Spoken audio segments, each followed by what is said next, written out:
তুমি কি হার মেনে নেওয়ার জন্য জন্মেছিলে নাকি ইতিহাস করার জন্যে?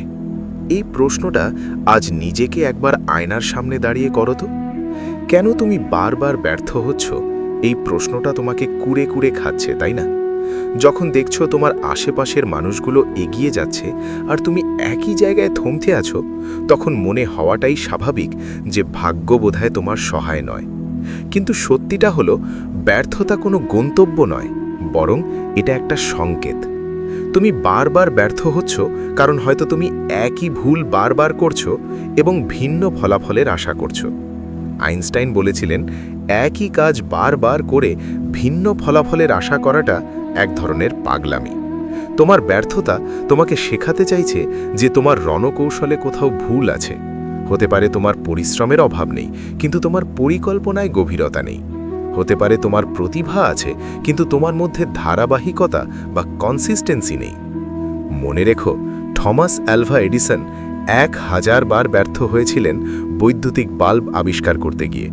তিনি বলেছিলেন, আমি ব্যর্থ হইনি, বরং আমি 1000টি এমন উপায় খুঁজে পেয়েছি যা কাজ করে না।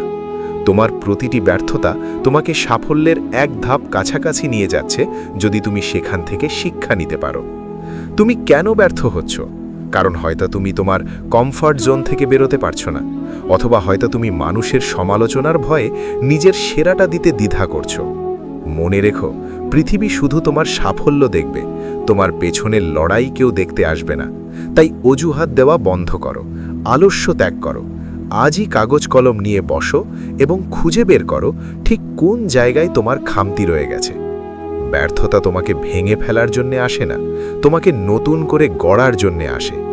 ঝড়ের পরেই যেমন আকাশ পরিষ্কার হয়, ঠিক তেমনি চরম ব্যর্থতার পরেই সাফল্যের সূর্য উদিত হয়।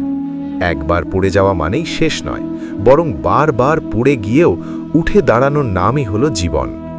যে দানো নিজের ভেতরে, নিজেকে বলো, যতক্ষণ না জিতছি ততক্ষণ আমি থামছি না। আজ যে ব্যর্থতা তোমাকে কাঁদাচ্ছে, সেই অভিজ্ঞতাই তোমাকে হাজার মানুষের অনুপ্রেরণা বানাবে। উঠে দাঁড়াও, নতুন করে শুরু করো, তোমার জয় এবার অবধারিত।